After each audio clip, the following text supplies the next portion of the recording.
tardes a todos. Este es el programa número 468 de la Agencia de Noticias Caliyuga. Hoy es 6 de febrero del 2024. Bueno, retomamos, después del receso veraniego que comenzaba en el mes de diciembre del pasado año, y sin la presencia provisoria del amigo Garayalde, que ha tenido que siempre sus problemas así laborales y de transporte, porque ahora tenemos también problemas adicionales con el transporte, que el subterráneo está suspendido, en fin, toda una serie de detalles. Pero yo quería comentar un poquito que nosotros tuvimos, siempre nos vamos al Bolsón, ¿no? Que es donde tenemos nuestra residencia habitual, ¿no? Y fuimos ahí, estuvimos todo el verano, ¿no? Todo el mes de diciembre, enero, y yo quiero narrar un hecho interesante que ocurrió allí. No voy a hablar de los incendios, porque seguro alguien va a decir, sí, los incendios de la Patagonia, no. Tampoco voy a hablar de los mochileros judíos o sionistas. Hay para rato con eso, otro programa. Es otro programa. No, porque esta vez, fíjense que yo siempre veo presencia de mochileros judíos, que son en realidad israelitas, yo diría, ¿no? Que son soldados que están de licencia, pero curiosamente van todos al Bolsón, ¿no? Inclusive hay un par de hoteles en donde exclusivamente se alojan ellos.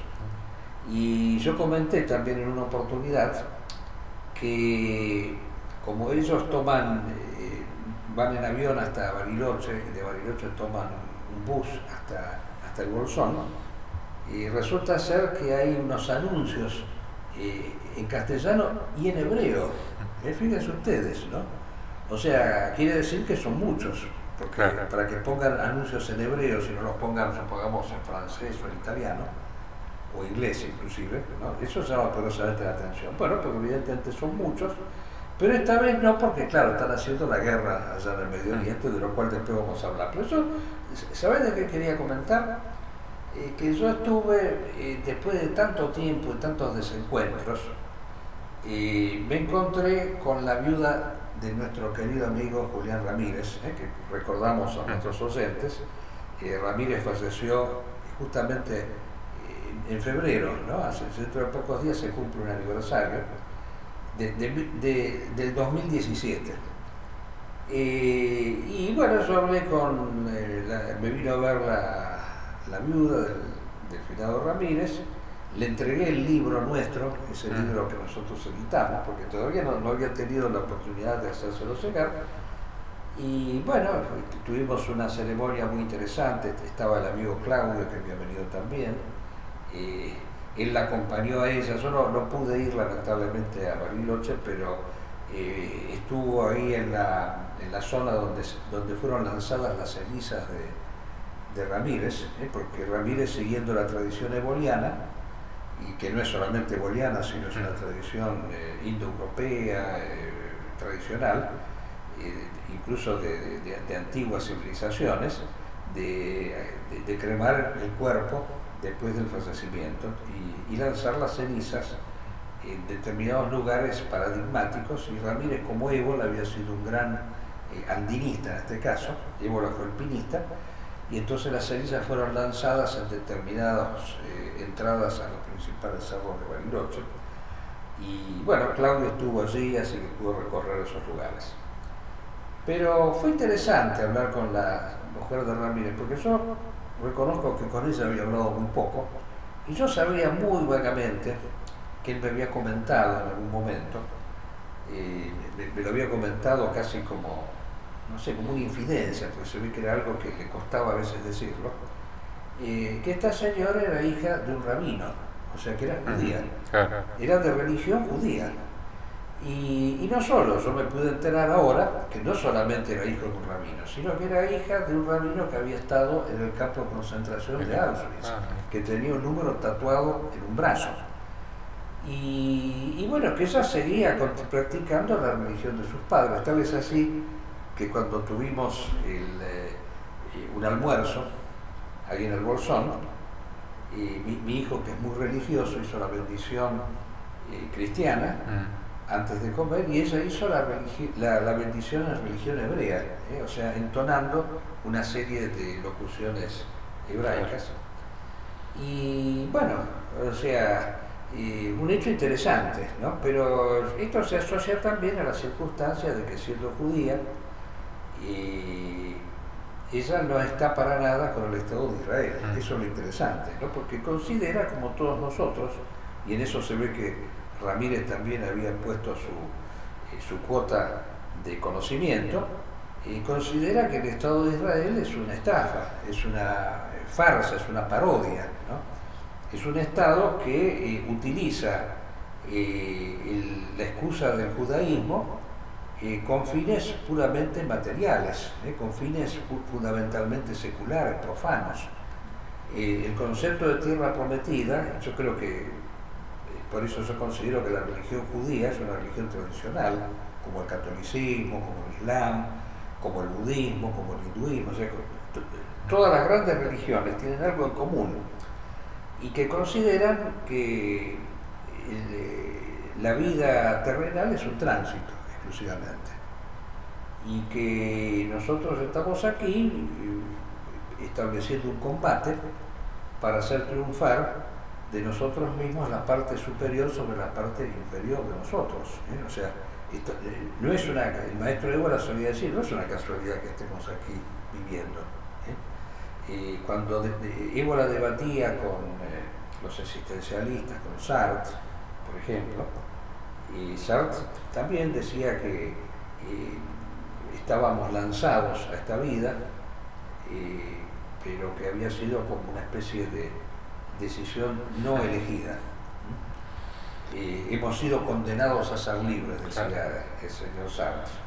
Sí, incluso Camus, que era el que estaba con Sartre, decía que la decisión más importante de un ser humano era decidir no suicidarse cada día. Imagínate el nivel de... Exactamente, exacto, porque la vida no tenía ningún significado, no tenía ningún sentido, porque había sido el producto de una condena.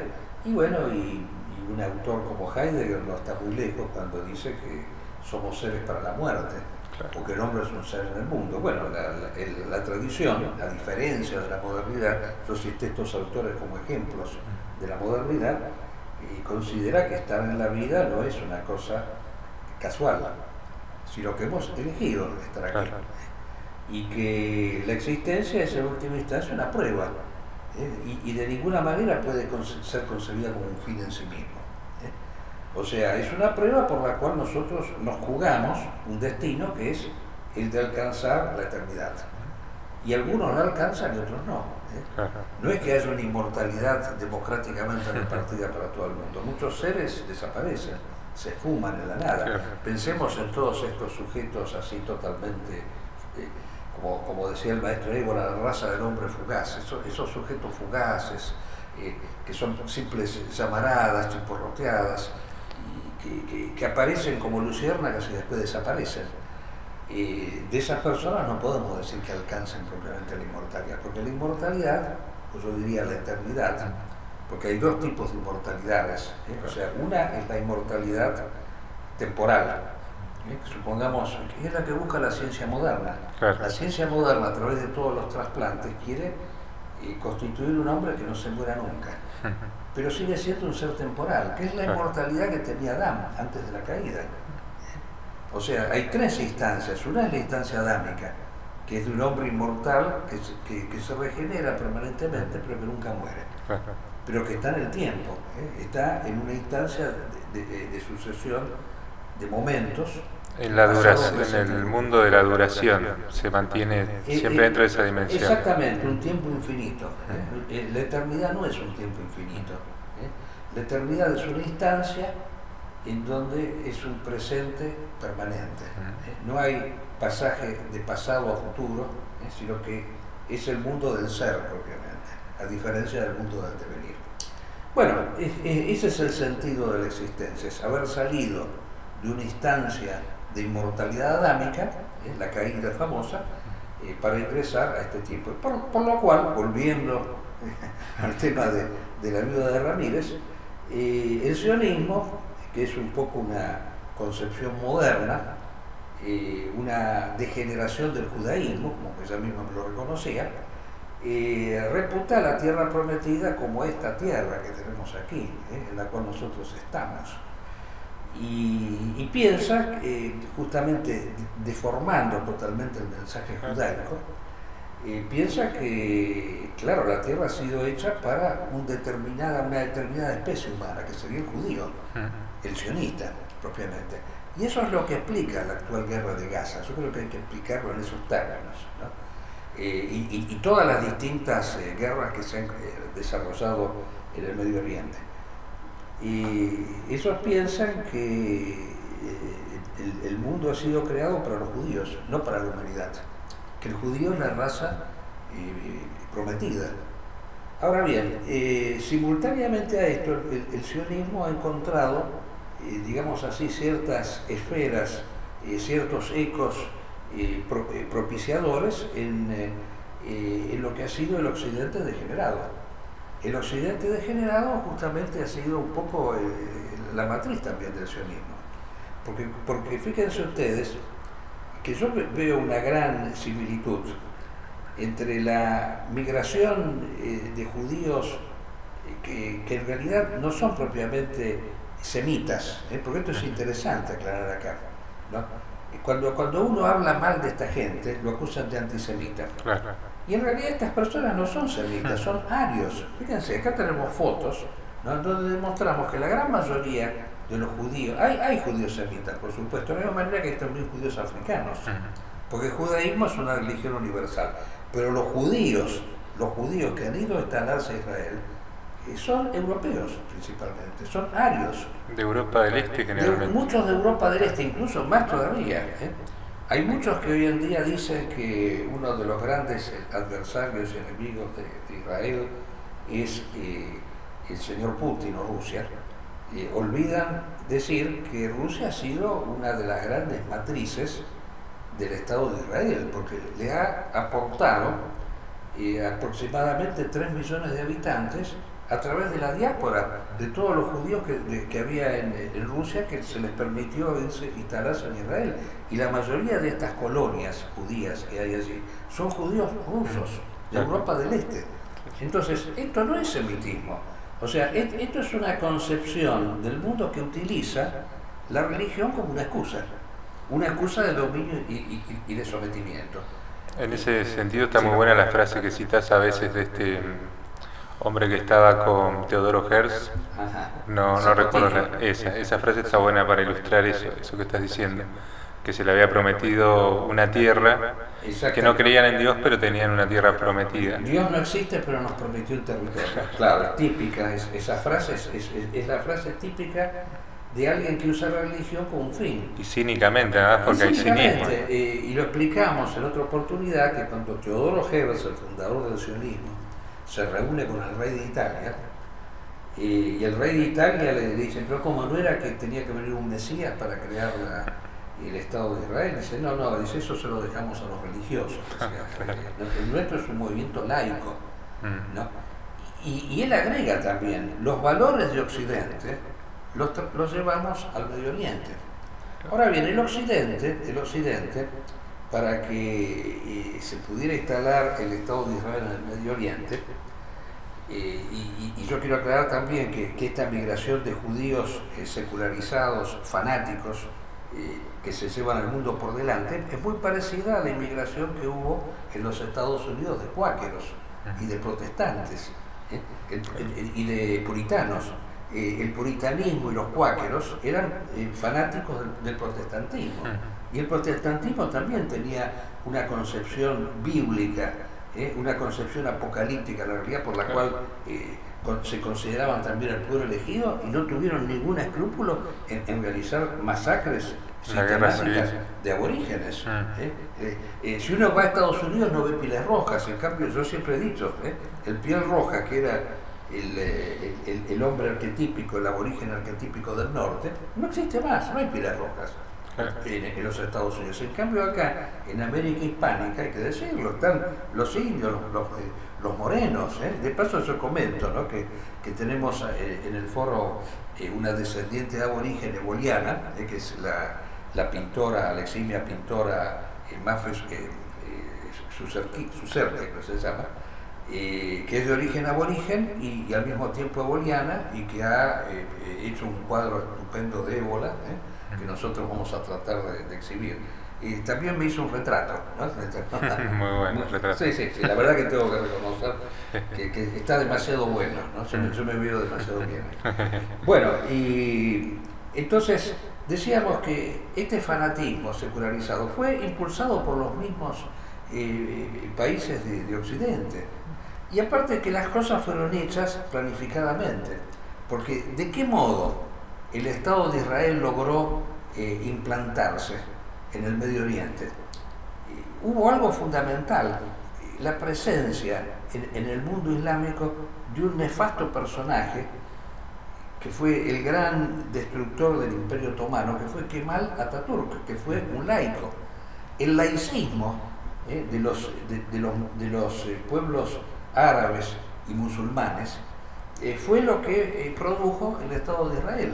El Estado de Israel, al encontrarse con naciones laicas, se encontró prácticamente en su casa.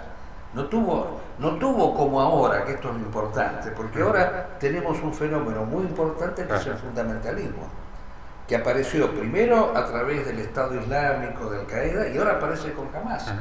Fíjense, y entramos directamente en el tema de la guerra. ¿Se acuerdan ustedes la primera guerra que Israel realiza en contra de los árabes? Duró 6 días, y fue contra 3 naciones, Egipto, Siria y Jordania.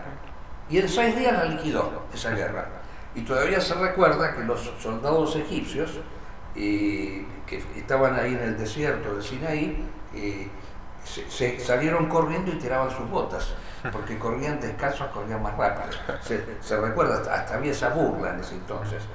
Y algunos dicen que como los egipcios y los sirios habían sido armados por los rusos, esas armas no funcionaron, porque hay como una inteligencia entre Rusia y Estados Unidos en favorecer el sionismo, porque es la vanguardia de la modernidad. Ahora, fíjense, ahora estamos por el día 123, en un territorio que no abarca más de 45 kilómetros cuadrados, ¿no? Y tienen una tecnología mucho más avanzada que en esa época, además. Pero desde ya tienen una tecnología tremendamente avanzada, y lo principal, no han logrado aún derrotar a Hamas, a la organización Hamas, no la han logrado derrotar. Ni rescatar esos rehenes de los Ni rescatar los rehenes que ellos han secuestrado, y que por supuesto tienen todo el derecho de hacerlo, porque obviamente ellos necesitan, no los van a entregar si no les ofrecen una seguridad de que va a seguir existiendo, de que va a existir el Estado palestino, porque ellos no quieren que exista el Estado palestino. Ellos quieren eliminar a los palestinos, suprimirlos. Ha habido una denuncia expresa efectuada por Sudáfrica para que se condene al Estado de Israel por genocidio, que es real el genocidio, pero aparte hay detalles que son repugnantes inclusive, porque por ejemplo el otro día hubo una acción militar en un hospital, vos habrás enterado. Disfrazados de médicos. ¿Y qué fueron a hacer? Fueron a matar a 3 personas que estaban internadas en el hospital. Uno de ellos estaba paralítico, porque había explotado una bomba en una casa y se le había quebrado la columna. Es un tipo que no se podía defender. O sea, ¿dónde se ha visto que un Estado realice estos actos criminales? Es una cosa vergonzante desde todo punto de vista. Y ¿no? Niños, ya no sé, se van a extinguir los niños en cualquier momento. Pero por supuesto, en estos momentos se calcula que el 3%, al menos el 3% de la población de Gaza ha sido exterminada. Esto es una guerra de liquidación, y lo han dicho los mismos hebreos. Hebreos no, los sionistas, los mismos dirigentes sionistas han dicho que son animales humanos, o sea que no tienen la categoría propia del ser humano, ¿no? Y esto es una cosa vergonzante. Ahora, a todo esto, y yo no quiero que se me escape el programa, porque en el día de hoy no puedo dejar de mencionar, porque realmente es algo que me revuelve el estómago, la presencia en simultaneidad con estas acciones miserables, que incluso hasta se puede agregar más. Hay pruebas de que se han extraído los órganos de los cadáveres de los palestinos, que hay venta de órganos. Es una cosa vergonzosa de todo punto de vista. Este personaje curioso, grotesco que tenemos acá en la Argentina, este presidente que ha sido opuesto por el sionismo, indudable, eso no cabe ninguna duda, y por los Estados Unidos. Porque fíjense, acá en la República Argentina ha sucedido algo, sucede siempre lo mismo. Acá se utiliza dialécticamente la izquierda y la derecha, ¿no? Entonces, para la pseudo derecha, ¿no? para darle un nombre. Cuando estaba el gobierno de los militares, bueno, Estados Unidos, uno se pregunta muchas veces, ¿por qué Estados Unidos nunca hizo desaparecer Cuba, pero lo tenía ahí a pocos metros? En cambio invadió Afganistán, que estaba a miles de kilómetros de distancia. ¿Por qué razón no ha hecho caer nunca el régimen de Maduro o el sandinismo? Nunca los ha hecho caer, podía haberlo hecho perfectamente. ¿Tenía elementos de sobra para hacer? No, porque en el fondo le servían. Le servían porque fíjense que acá, gracias a que existió la guerrilla en la República Argentina, los militares, por sugerencia del gobierno norteamericano, del señor Kirchner, aplicaron la guerra sucia, violaron los derechos humanos, y de esa manera que se logró que nunca más las Fuerzas Armadas puedan existir como una fuerza de recambio en la República Argentina, ¿no? Eso fue lo que sucedió. Y bueno, y acá lo mismo, para que viniera este personaje nefasto, tuvo que existir una corrupción tremenda como la del kirchnerismo, que aclaremos, no es la única corrupción que existe. Y acá ha habido varias corrupciones. Existió la corrupción de la mafia calabresa a través del señor Macri. Macri, sabemos bien, y está hasta demostrado. La familia de Macri era una de las jefas, si no la jefa principal de la mafia calabresa. Hubo un famoso Antonio Macri que gobernó la Drangheta por 30 años. Y son todos descendientes de allí. Y han hecho un desfalco y un robo descomunal. El kirchnerismo no se quedó atrás, con la única diferencia que esos eran una mafia argentina. El kirchnerismo no podemos decir que era una mafia que estaba en el exterior. Era una mafia argentina, pero era mafia, porque se enriquecían, porque ellos se daban cuenta, ellos decían que para llegar a gobernar, para llegar al poder, se necesitaba dinero, y para hacer dinero había que rapiñar. Entonces, gracias al kirchnerismo hoy tenemos esto, esta inmundicia que existe actualmente, que entre otras cosas, además de este lloriqueo que hemos visto hoy, que es realmente lamentable ver este sujeto con el rabino al lado llorando en el muro de los lamentos. Así es, voy a hacer se pide, se agradece, se emociona, está llorando Javier Milei, abraza a su rabino, a su líder espiritual, con quien comenzó el camino de la Kabbalah, por el cual él informó que va a estar en queriendo ser tranquilo, besa el muro de los lamentos.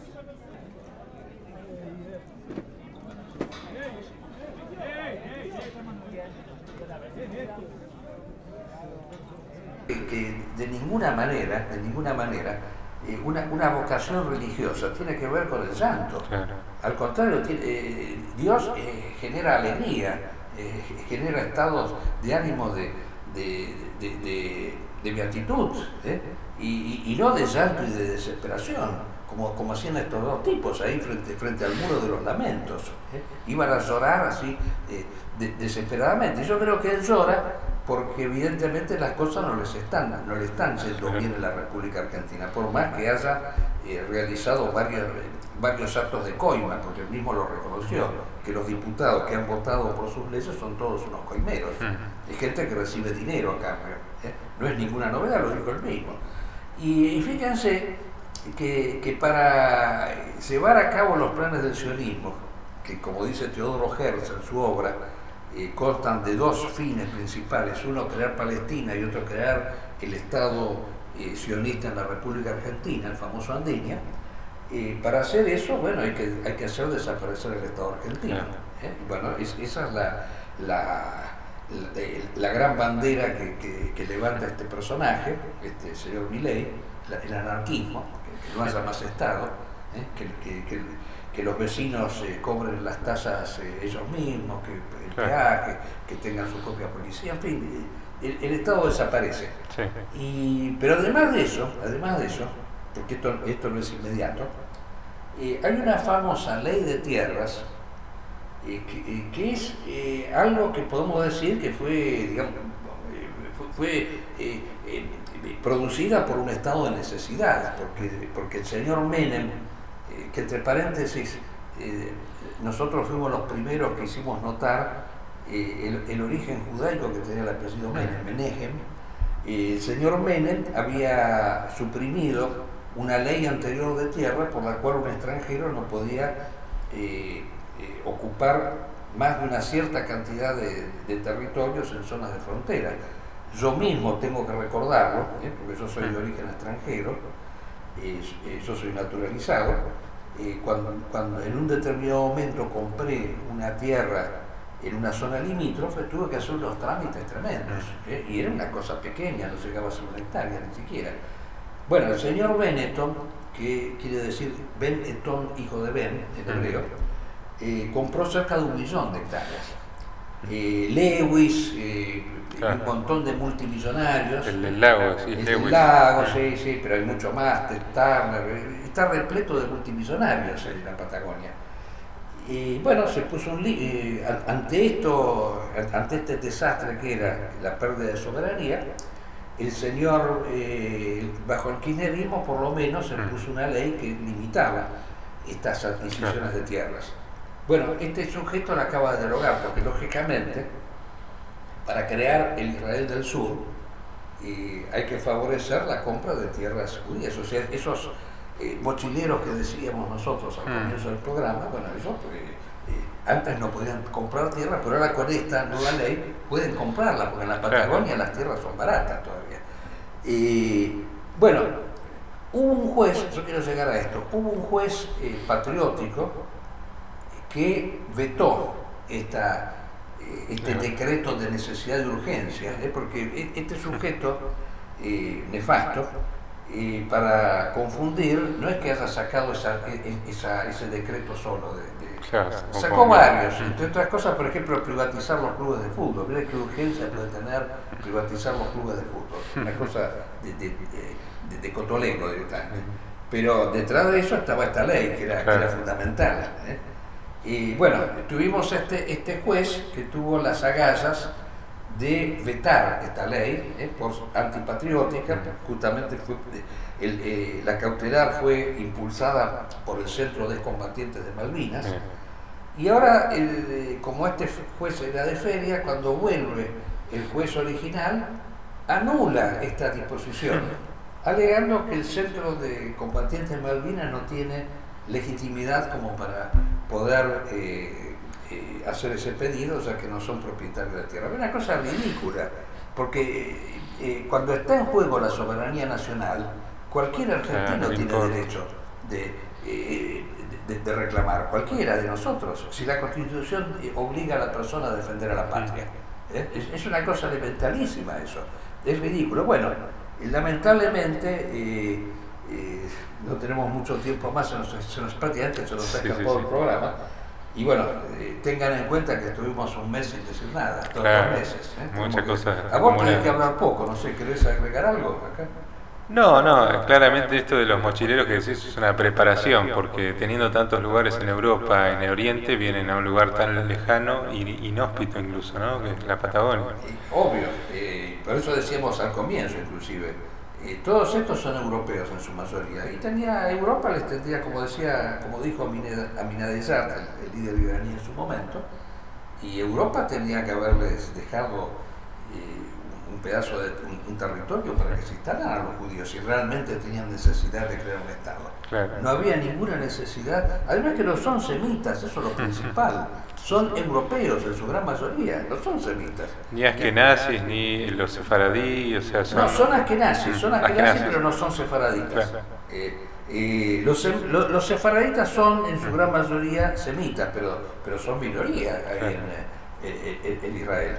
Incluso hasta hay conflicto entre los sefaraditas y los askenazis, porque los sefaraditas se sienten perseguidos por los askenazis, los han acusado de nazis a los askenazis, justamente por racistas, porque son racistas, en el fondo son racistas. Así que, bueno, no dijimos nada de la guerra de Ucrania, pero yo quiero decir dos cosas acá, ¿no? Porque hay muchos que nos dicen, sí, pero ustedes están en contra de Israel, pero a favor de Ucrania, como si fueran dos cosas diferentes. Claro, en Ucrania hay un gobernante judío, Milei, este payaso, apoya tanto a Ucrania como Israel. Bueno, en primer lugar yo quiero decir que a mí nadie me indica lo que tengo que hacer. Que ellos pueden apoyar a quien quiera, no me interesa. A mí, nosotros tenemos un criterio que es este. La modernidad tiene dos ramas principales que siguen siendo Estados Unidos y Rusia. Y Rusia quiere reconstituirse como imperio, como era en la época de la Unión Soviética, lo ha dicho el señor Putin, reconstituir la Unión Soviética. Pero aparte, esos dos imperialismos que hay, Estados Unidos y Rusia, y agreguemos Europa como epifenómeno de los Estados Unidos, el peor es el ruso, porque el ruso es un imperialismo que sin escrúpulos, que utiliza cualquier medio en función de sus fines. Miren, uno lo ve hasta en cosas elementales, ¿no?